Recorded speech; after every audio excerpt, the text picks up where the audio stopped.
Bonjour à toutes et bonjour à tous, j'espère que vous allez tous très très bien et que vous avez profité de votre belle journée si vous êtes en fin de journée comme moi.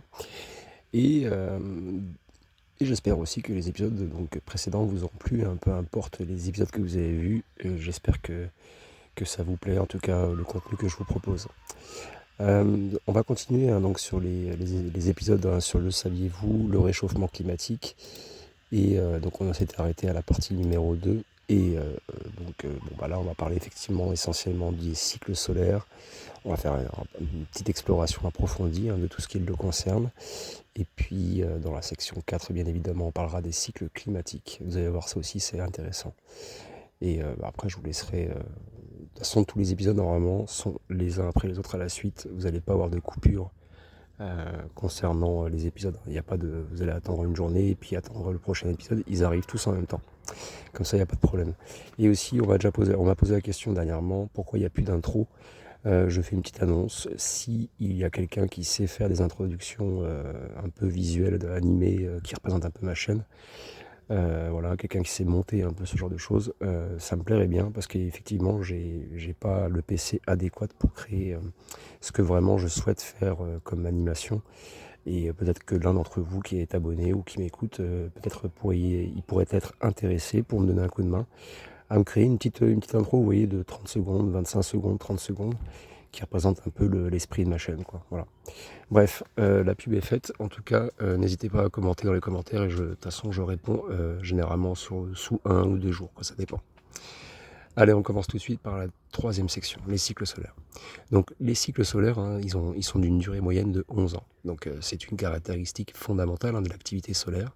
Et chaque cycle est marqué par une fluctuation, hein, du nombre de taches solaires. Il y a des éruptions solaires et des émissions de radiation.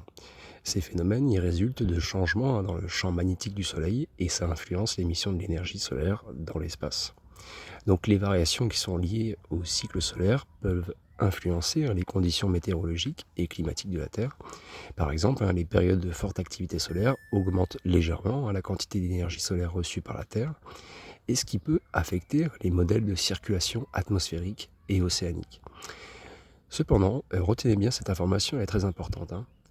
Par exemple, hein, les périodes de forte activité solaire augmentent légèrement la quantité d'énergie solaire reçue par la Terre, ce qui peut affecter les modèles de circulation atmosphérique et océanique, ce qui peut expliquer aussi les temps qu'on a actuellement. Cependant, selon les recherches actuelles, hein, l'impact de ces cycles sur le climat global, hein, il reste relativement modeste, surtout lorsqu'il est comparé en fait aux effets beaucoup plus significatifs, hein, des gaz à effet de serre qui sont produits par les êtres humains, par l'activité humaine, quoi. Et ces impacts anthropiques sont largement reconnus, hein, comme étant les principaux moteurs du réchauffement climatique actuel et qui dépassent largement les influences naturelles, hein, comme les cycles solaires. Tout ça, vous le retrouvez dans NASA Science. Allez, on parle un peu maintenant de cette surveillance de ce fameux cycle solaire 25. Actuellement, les scientifiques y suivent de près, hein, ce fameux cycle solaire numéro 25, hein, qui a débuté en décembre 2019, et les prévisions indiquent, hein, que ce cycle atteindra son pic d'activité autour de 2025. Donc on arrivera à la fin de ce cycle, fin 2025 à peu près, vers octobre je crois. Et ces prévisions, elles sont basées sur les observations détaillées, hein, de l'activité solaire, notamment le nombre de taches solaires qui sont utilisées, hein, pour prédire les variations futures de l'activité de notre étoile, quoi. Donc l'étude de ces cycles solaires, en particulier en ce qui concerne leur impact potentiel, hein, sur le climat terrestre, il est crucial pour comprendre comment les changements naturels et anthropiques, hein, interagissent pour influencer, hein, le système climatique global. Et il y a des instruments de pointe, hein, tels que les satellites d'observation solaire qui jouent un rôle essentiel, hein, dans la collecte de données précises, hein, sur ces phénomènes. Je vous parlerai après du prochain cycle, j'en parlerai après dans les prochains épisodes, ou même de plus de précision sur ce cycle 25, si ça vous intéresse. Parlons maintenant des limites de l'impact des cycles solaires sur le réchauffement climatique, hein. Il y a quand même une limite, hein, sur ces impacts, mine de rien, avec toutes les analyses qu'on a faites et toutes les mesures qu'on a faites. Bien que ces cycles solaires aient un effet sur le climat terrestre, les études montrent que même un événement extrême comme un grand minimum solaire, donc le grand minimum entre guillemets, aurait un effet limité sur le ralentissement du réchauffement climatique. Et il y a par exemple une étude qui a été menée par la NASA et qui a conclu que même si un minimum solaire réduisait temporairement l'input, donc l'entrée énergétique du Soleil à la Terre, eh bien cet effet il serait largement compensé par l'augmentation continue des concentrations atmosphériques de dioxyde de carbone et qui résulte des activités humaines.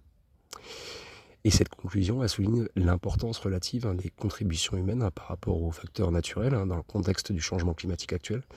Et les cycles solaires, bien que constituant un élément fascinant de la dynamique solaire terrestre, eh bien ça ne modifie pas de manière significative la trajectoire globale du réchauffement climatique qui est dominée par les effets de gaz à effet de serre. Donc, en résumé, pour ce point-ci, les cycles solaires ils offrent un aperçu précieux des variations naturelles du système climatique terrestre, mais dans le contexte du réchauffement global, leur impact il est nettement éclipsé, vous voyez, par celui des émissions de gaz à effet de serre d'origine anthropique. Donc comprendre la portée et puis les limites de l'impact de ces cycles solaires, c'est essentiel bien sûr pour évaluer correctement les stratégies de mitigation et d'adaptation au changement climatique. Donc si vous voulez toujours plus d'infos détaillées, là-dessus, de toute façon tout ce que je vous sors, ça vient de NASA Science en règle générale. Allez, on va entamer maintenant la 4e section, donc les cycles climatiques pour ce deuxième épisode. Et vous allez voir que c'est très intéressant, on va parler des cycles de Milankovitch, les fondements climatiques, et ça c'est incroyable, ça mérite un sujet à part, enfin un article à part entière, et sur une demi-heure, 3/4 d'heure. Donc si ça vous intéresse, à la limite, je pousserai le sujet au maximum sur ces cycles de Milankovitch, et on essaiera de parler de tout ce qui concerne Milankovitch. Voilà. Bref, continuons. Les cycles climatiques, donc c'est en particulier les cycles de Milankovitch, ils jouent un rôle crucial dans la modulation du climat terrestre sur des longues périodes. Et ces cycles, ils décrivent les variations dans les orbites de la Terre autour du Soleil. Donc ça affecte la quantité de rayonnement solaire que la Terre reçoit dans différentes régions et à différentes époques de l'année. Donc les 3 principaux aspects de ces cycles ils sont donc l'excentricité, la précession et l'obliquité. Donc l'excentricité, donc c'est les variations de la forme de l'orbite terrestre qui oscillent entre plus circulaire et plus elliptique. Donc en gros elle est plus circulaire ou plus elliptique, ça dépend, sur des cycles donc de 100 000 ans. La précession par contre c'est les changements dans l'orientation de l'axe d'orientation de la Terre, et ça affecte donc les saisons et leur intensité sur un cycle d'environ 26 000 ans. Et l'obliquité, c'est en gros les variations de l'angle d'inclinaison de l'axe terrestre qui va influencer en fait le contraste saisonnier donc sur un cycle d'environ 41 000 ans. Donc vous avez vu, on a plein de cycles différents quand même que la Terre a en fait tout au long de sa vie, quoi. Donc ces paramètres orbitaux, ils ont des répercussions directes sur le climat terrestre, et notamment en contrôlant les périodes glaciaires et interglaciaires. Et en période de forte obliquité, par exemple, les étés peuvent être plus chauds et favorisant la fonte des glaces polaires. A l'inverse, lorsque l'obliquité est faible, les étés sont plus frais, et ce qui peut favoriser l'accumulation de glace et l'avancée des glaciers.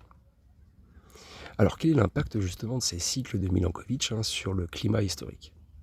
Et ça c'est vraiment cool.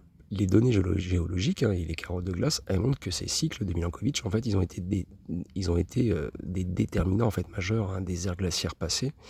Et ces cycles, ils ont orchestré les grands rythmes des glaciations et de déglaciation de la Terre.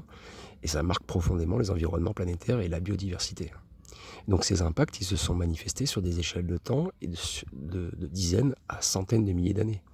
Bien au-delà des échelles temporelles des civilisations humaines, bien sûr. Donc ça nous amène à parler des cycles climatiques et des variations solaires.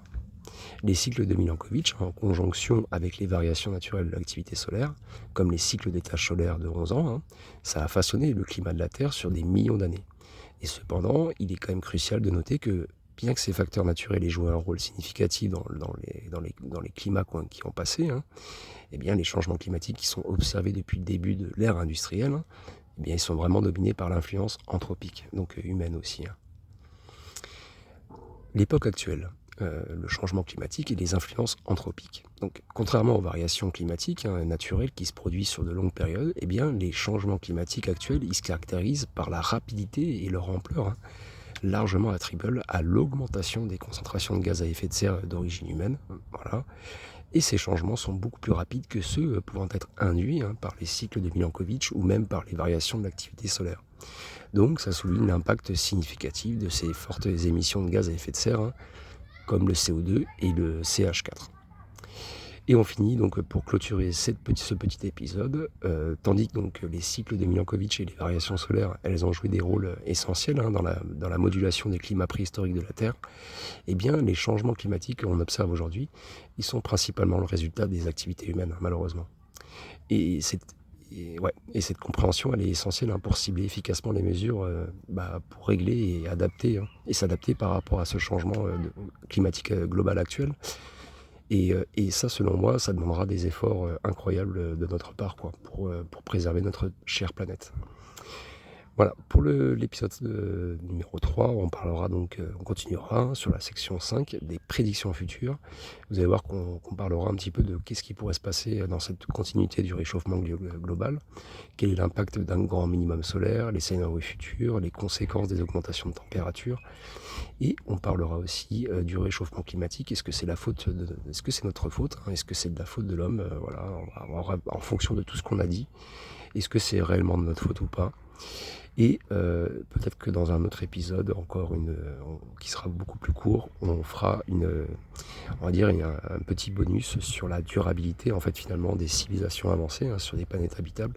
Alors pourquoi je parle de ça? Parce que en fait, quand on écoute un petit peu tous les scientifiques, tous les experts qui nous parlent de réchauffement climatique, et même cet article, il explique un peu plus, peut-être, j'espère facilement, pourquoi on en est là, dans ce réchauffement climatique.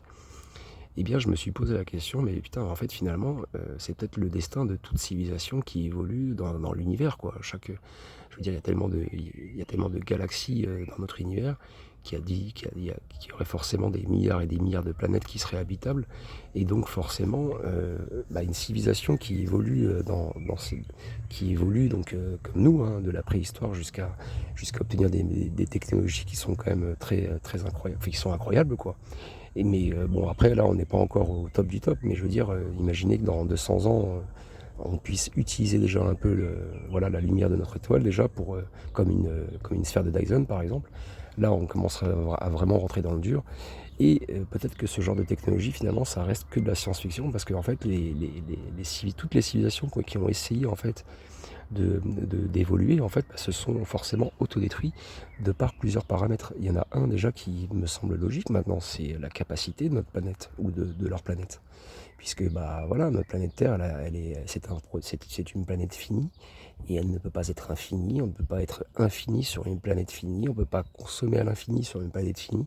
Donc forcément, ça demande une autre façon de vivre, et peut-être d'autres formes d'évolution. Et voilà. Et après, il y a d'autres paramètres à prendre en compte aussi. C'est par exemple, je dirais que le fait que les guerres, par exemple, là, j'ai fait le saviez-vous sur les guerres. En fait, on pourrait rentrer plus dans le détail, mais on se rend compte que les guerres, c'est depuis la nuit des temps, il y a des guerres. Donc peut-être que notre planète, elle va être amenée à s'autodétruire d'elle-même par les guerres. Donc, peut-être par les guerres, peut-être parce qu'on n'aura pas assez d'énergie, peut-être que parce que ce sera une activité solaire qui va réduire en bouillie tous les systèmes de communication, qui va nous remettre à l'âge de pierre. Voilà, ça peut être, et on peut pas le prévoir. Vous pouvez demander à n'importe qui, il n'y a personne qui vous dira oui précisément, il n'y aura pas d'éruption solaire de temps à temps. Non, des grosses éruptions solaires là, genre je crois que c'est le mercredi 15 mai donc 2024, exactement à 14h28, une région du Soleil qui s'appelle la région 3664, elle a produit encore une autre éruption de rayon X, alors qu'elle se déplace au-delà du limbe solaire occidental. Et cette fois, il s'agissait d'une éruption de classe X 8.7, et c'est la plus grande de ce cycle solaire en raison de son emplacement. Donc tout CME qui est associé à cette éruption n'aura probablement aucun impact géomagnétique sur la Terre. Donc voilà, je reste à l'écoute bien sûr de toutes les informations qui concernent entre guillemets le Soleil, et les articles que je crée par rapport à lui, au Soleil aussi. parce que bien évidemment, je vous crée des articles là-dessus. Je suis en train de préparer tout ça.